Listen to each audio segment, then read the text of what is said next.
ওম শান্তি। 25শে এপ্রিল 2024 প্রাতঃমুরলি বাপদাদা মধুবান। মিষ্টি বাচ্চারা, এই পুরুষোত্তম যোগী হলো গীতার এপিসোড। এই সময় তোমাদেরকে পুরুষার্থ করে উত্তম পুরুষ অর্থাৎ দেবতা হতে হবে। প্রশ্ন: সর্বদা কোন বিষয়ের প্রতি মনোযোগ থাকলেই তরি পার হয়ে যাবে? উত্তর: সর্বদা যদি এটাই লক্ষ্য থাকে যে আমাকে ঈশ্বরীয় সঙ্গে থাকতে হবে, তাহলেও তরি পার হয়ে যাবে। যদি সঙ্গদোষের প্রভাবে প্রভাবিত হয়ে কোনো সংশয় উৎপন্ন হয়, তাহলে জীবনরূপী তরি বিষয় সাগরে ডুবে যাবে। বাবা যেগুলো বোঝান সেগুলো নিয়ে বাচ্চাদের মনে কোনো সংশয় আসা উচিত নয়। বাচ্চারা, বাবা তো তোমাদেরকে নিজের সমান পবিত্র এবং নলেজফুল বানাতে এসেছেন, তাই সর্বদা বাবার সাথেই থাকতে হবে। ওম শান্তি। ভগবান বাচ। বাচ্চারা জানে যে বাবা এখন সেই রাজযোগই শেখাচ্ছেন যা 5000 বছর আগে বুঝিয়েছিলেন। বাচ্চারা জানলেও দুনিয়ার মানুষ তো জানে না, তাই তাদেরকে জিজ্ঞেস করতে হবে যে গীতার ভগবান কখন এসেছিলেন। ভগবান তো বলেছেন যে আমি তোমাদেরকে রাজযোগ শিখিয়ে রাজাদের রাজা বানাই, কিন্তু গীতার ওই এপিসোড কখন হয়েছিল এটা জিজ্ঞেস করতে হবে। এই কথাগুলো কেউই জানে না। বাস্তবে তোমরাই এখন সেটা শুনছ। কলিযুগের অন্তিম এবং সত্যযুগের আদির মধ্যবর্তী সময় গীতার এপিসোড হওয়া উচিত। আদি সনাতন দেবী দেবতা ধর্ম স্থাপন করতে হলে তো সঙ্গম যুগে আসতে হবে, তাই পুরুষোত্তম সঙ্গম যুগ অবশ্যই রয়েছে। যদিও পুরুষোত্তম বছরের কথা বলে, কিন্তু প্রকৃত অর্থ ওরা জানে না। তোমরা মিষ্টি মিষ্টি বাচ্চারা জানো যে উত্তম পুরুষ বানানোর জন্য, অর্থাৎ মানুষ থেকে উত্তম দেবতা বানানোর জন্য বাবা এসে শিক্ষা দেন। দেবতারাই অর্থাৎ লক্ষ্মীনারায়ণ হলো মানুষের মধ্যে সর্বোত্তম। এই সঙ্গম যুগেই মানুষ থেকে দেবতা বানানো হয়। দেবতারা নিশ্চয়ই সত্য যুগেই থাকবেন, বাকিরা সবাই কলিযুগে থাকে। তোমরা বাচ্চারা জানো যে আমরা হলাম সঙ্গম যুগবাসী ব্রাহ্মণ। এটা পাকাপাকি ভাবে স্মরণে রাখতে হবে। কেউ কখনো নিজের বংশকে ভুলে যায় না, কিন্তু এখানে মায়া ভুলিয়ে দেয়। এখন আমরা ব্রাহ্মণ বংশের এবং এরপরে দেবতা বংশের হব।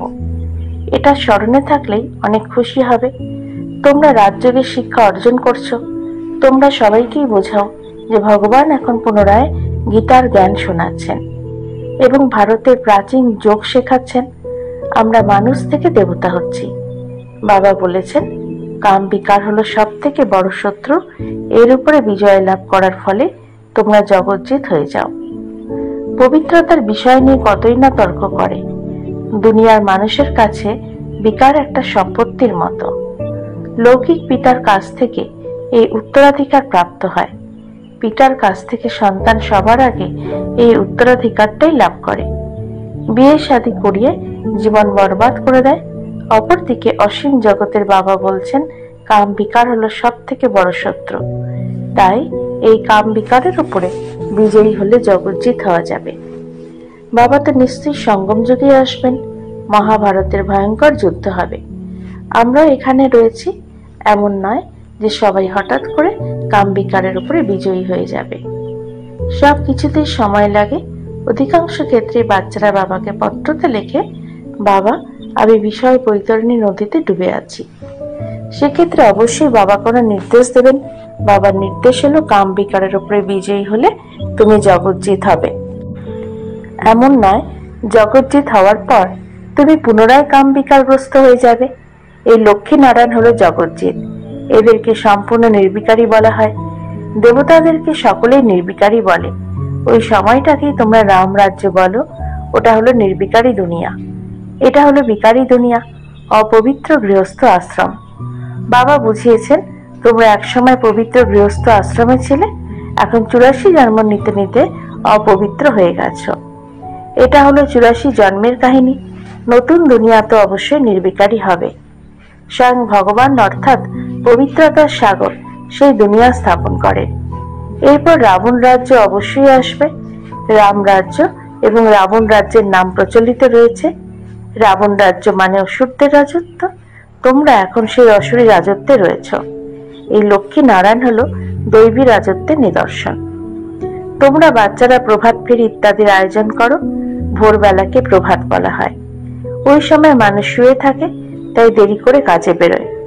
কোনো প্রদর্শনী ভালো ফলপ্রসূ হবে যদি কাছাকাছি কোনো সেন্টার থাকে, যেখানে গিয়ে মানুষ বুঝবে যে কাম বিকার হলো সব থেকে বড় শত্রু। এর উপরে বিজয়ী হলে জগৎজিৎ হওয়া যাবে। ট্রান্সলাইটে লক্ষ্মী নারায়ণের চিত্র অবশ্যই সঙ্গে রাখতে হবে, এটা ভুলে গেলে চলবে না। এটা এবং সিঁড়ির চিত্র। যেভাবে ট্রাকে করে দেবীদের মূর্তি নিয়ে যায়, সেরকম তোমরাও 2-3টে ট্রাকে মুখ্য চিত্রগুলো সাজিয়ে বার করলে ভালো দেখতে লাগে। দিনে দিনে ছবির সংখ্যা বৃদ্ধি পাচ্ছে, তোমাদের জ্ঞানও বাড়ছে, বাচ্চাদের সংখ্যাও বাড়ছে। এদের মধ্যে গরিব বড়লোক সকলেই রয়েছে। শিব বাবার ভান্ডারিও ভরপুর হচ্ছে। যারা এখন ভান্ডারি ভরপুর করছে, তারা ওখানে অনেক গুণ বেশি রিটার্ন পেয়ে যাবে। সেজন্য বাবা বলছেন, মিষ্টি মিষ্টি বাচ্চারা, তোমরা কোটিপতি হবে, সেটাও আবার 21 জন্মের জন্য। স্বয়ং বাবা বলছেন, তোমরা 21 জন্মের জন্য জগতের মালিক হয়ে যাবে। এখন আমি নিজে ডাইরেক্ট এসেছি, তোমাদের জন্য হাতে করে স্বর্গ নিয়ে এসেছি। যেমন সন্তানের জন্ম হলে পিতার উত্তরাধিকার তো সন্তানের হাতের মুঠোতেই থাকে। লৌকিক পিতা বলে, এই ঘর বাড়ি সবকিছু তোমার। সেই রকম অসীম জগতের পিতাও বলছেন, তোমরা যেহেতু আমার সন্তান হয়েছ, তাই স্বর্গের বাদশাহী তোমাদের জন্য, সেটাও আবার 21 জন্মের জন্য। কারণ তোমরা কালজয়ী হয়ে যাও, তাই বাবাকে মহাকাল বলা হয়। মহাকাল সবাইকে মেরে দেয় না, তার উদ্দেশ্যে অনেক মহিমা করা হয়। মানুষ মনে করে ভগবান যমদূতের দ্বারা ডাক পাঠিয়েছেন, কিন্তু এরকম কোনো ব্যাপার নেই। এইগুলো সব ভক্তি মার্গের কথা। বাবা বলছেন, আমি হলাম কালেরও কাল। পাহাড়ির লোকেরা মহাকালকে খুব মানে। মহাকালের মন্দিরও রয়েছে, কোনো একটা ধ্বজা লাগিয়ে দেয়। এখন বাবা বসে থেকে বাচ্চাদেরকে বোঝাচ্ছেন। তোমরা বুঝতে পারছো যে এই কথাগুলো সঠিক। বাবাকে স্মরণ করলে জন্ম জন্মান্তরে বিকর্ম দগ্ধ হবে, সুতরাং তার কথা প্রচার করতে হবে। কুম্ভে অনেক বড় মেলা হয়, স্নানের অনেক মহিমা করা হয়েছে। তোমরা বাচ্চারা 5000 বছর পরে এই জ্ঞান অমৃত পান করছো। বাস্তবে এটা নয়, অমৃত নয়, এ হলো পড়াশোনা। ওইগুলো তো সব ভক্তি মার্গের নাম। অমৃত নাম শুনে ছবিতেও জল দেখানো হয়েছে। বাবা বলছেন, আমি তোমাদেরকে রাজযোগে শিক্ষা দিই, পড়াশোনার দ্বারাই উঁচু পদ পাওয়া যায়। আমি নিজেই শিক্ষা দিই। ভগবানের তো এরকম কোনো সুসজ্জিত রূপ নেই। বাবা তো এনার মধ্যে এসে শিক্ষা দেন, শিক্ষা দিয়ে আত্মাদেরকে নিজের সাম্য বানান। তিনি নিজে তো লক্ষ্মীনারায়ণ নন, তাই তিনি ওই রকম বানান না। আত্মা শিক্ষা লাভ করে, তিনি আত্মাদেরকে নিজের সাম্য নলেজফুল বানান। এমন নয় যে তিনি ভগবান ভগবতী বানান। দুনিয়ার মানুষ তো কৃষ্ণকে দেখিয়ে দিয়েছে, কিন্তু কৃষ্ণ কিভাবে করাবে? সত্য যুগে তো কেউ পতিত হবে না, কৃষ্ণ তো সত্য যুগেই থাকবে। তারপর আর কখনোই তোমরা কৃষ্ণকে দেখতে পাবে না। ড্রামা অনুসারে সকলের পুনর্জন্মের চেহারা একেবারে পৃথক হয়, এটাই ড্রামার নিয়ম। সবকিছু পূর্ব নির্মিত। বাবাও বলছেন, প্রত্যেক গল্পে হুবহু এই রকম চেহারাতে তোমরাই এখানে পড়তে আসো। হুবহু রিপিট হয়। আত্মা একটা শরীর ত্যাগ করার পর আগের গল্পে যেমন শরীর নিয়েছিল, পুনরায় সেরকম শরীর ধারণ করে। ড্রামাতে একটু পরিবর্তন হয় না। ওটা হলো সীমিত জাগতিক ড্রামা, এটা হলো অসীম জগতের ব্যাপার। অসীম জগতের বাবা ছাড়া আর কেউ এটা বোঝাতে পারবে না। এই বিষয়ে কোনো সংশয় আসা উচিত নয়। নিশ্চয় বুদ্ধি হওয়ার পরেও কোনো না কোনো ব্যাপারে সংশয় চলে আসে। সঙ্গ দোষের দ্বারা প্রভাবিত হয়ে যায়। ঈশ্বরের সঙ্গে চলতে থাকলেই পার হয়ে যাবে, সঙ্গ ছেড়ে দিলে বিষয় সাগরে ডুবে যাবে। একদিকে রয়েছে ক্ষীরসাগর, অন্যদিকে বিষয় সাগর। জ্ঞান অমৃতও বলা হয়। বাবা হলেন জ্ঞানের সাগর, তার উদ্দেশ্যে মহিমা করা হয়। তার যেসব মহিমা রয়েছে সেইগুলো লক্ষ্মীনারায়ণের উদ্দেশ্যে বলা যাবে না। কৃষ্ণ তো জ্ঞানের সাগর নয়, বাবা হলেন পবিত্রতার সাগর। হয়তো দেবী দেবতারা সত্য এবং ত্রেতা যুগে পবিত্র ছিল, কিন্তু ওরা তো সর্বদা পবিত্র থাকে না, অর্ধেক কল্প পরে পতিত হয়ে যায়। বাবা বলছেন, আমি এসে সকলের সদ্গতি করি, কেবল আমি হলাম সকলের সদ্গতি দাতা। তোমরা সদ্গতিতে চলে গেলে এইসব ঘটনা আর হবে না। এখন তোমরা বাচ্চারা সম্মুখে রয়েছ, তোমরাও শিব বাবার কাছে পড়াশোনা করে টিচার হয়ে গেছো। তিনি হলেন মুখ্য প্রিন্সিপাল, তোমরা তো তার কাছেই আসো। তোমরা বলো আমরা শিব বাবার কাছে এসেছি, কিন্তু তিনি তো নিরাকার, তিনি এই শরীরের মধ্যে আসেন, তাই বলা হয় বাপ দাদার কাছে যাচ্ছি। এই বাবা হলো ওনার রথ, এই রথের উপরে তিনি সওয়ার হন। এনাকে রথ, ঘোড়া, অশ্ব ইত্যাদি বলা হয়। এই বিষয়ে একটি কাহিনী রয়েছে। প্রজাপিতা দক্ষ একটা যজ্ঞ রচনা করেছিল, কেবল একটা গল্প লিখে দিয়েছিলে, আসলে এরকম কিছু হয়নি। শিব ভগবান বাচ, ভারতে যখন চরম ধর্মগ্লানি হয় তখনই আমি আসি। গীতাপন্থীরা মুখে বলে যদা যদাহি, কিন্তু অর্থ কিছু বোঝে না। তোমাদের এই বৃক্ষ এখন খুব ছোট, এর উপরে অনেক ঝড় আসে। এটা হলো নতুন বৃক্ষ, এটাই হলো ফাউন্ডেশন। এত বিভিন্ন ধর্মের মধ্যে আদি সনাতন দেবী দেবতা ধর্মের যারা রোপণ করা হচ্ছে, অনেক পরিশ্রম করতে হয়, অন্যদেরকে এত পরিশ্রম করতে হয় না। ওরা তো উপর থেকে আসতে থাকে। যারা সত্য কিংবা ত্রেতা যুগে আসবে তারাই এখানে বসে পড়াশোনা করবে। যারা পতিত হয়ে গেছে তাদেরকে পবিত্র দেবী দেবতা বানানোর জন্য বাবা স্বয়ং বসে থেকে পড়াচ্ছেন। ইনি অনেক গীতা পড়তেন। এখন যেমন আত্মাকে স্মরণ করে দৃষ্টি দিলে পাপ নাশ হয়, সেই রকম ভক্তি মার্গেও সামনে জল রেখে গীতা পাঠ করে। ওরা মনে করে পূর্বপুরুষের উদ্ধার হবে, তাই তাদেরকে স্মরণ করে। ভক্তি মার্গে গীতাকে খুব সম্মান করে। আরে বাবা কি কোনো ছোটখাটো ভক্ত ছিলেন? রামায়ণ থেকে শুরু করে সবকিছুই পড়তেন, খুব আনন্দ হতো। সেসব এখন পাস্ট হয়ে গেছে। বাবা এখন বলছেন অতীতের কথা চিন্তনে রেখো না, সবকিছু বুদ্ধি থেকে মুছে দাও। বাবা তো স্থাপনা, বিনাশ এবং রাজধানীর সাক্ষাৎকার করিয়েছেন, তাই এটাই পাকাপাকি ভাবে বুদ্ধিতে বসে গেছে। এটা তো আগে জানা ছিল না যে এইগুলো সব বিনষ্ট হয়ে যাবে।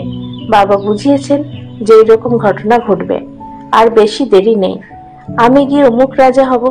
বাবা তখন কি কি চিন্তা ভাবনা করতেন সেই বিষয়ে কিছুই জানতাম না। বাবার প্রবেশ কিভাবে হয়েছে সেটা তো তোমরা বাচ্চারা জানো। ব্রহ্মা, বিষ্ণু এবং শঙ্করের নাম তো বলে, কিন্তু এদের ভিতর কার মধ্যে ভগবান প্রবেশ করে সেটা জানে না। দুনিয়ার মানুষ বিষ্ণুর কথা বলে, কিন্তু তিনি তো দেবতা, তিনি কিভাবে পড়াবেন?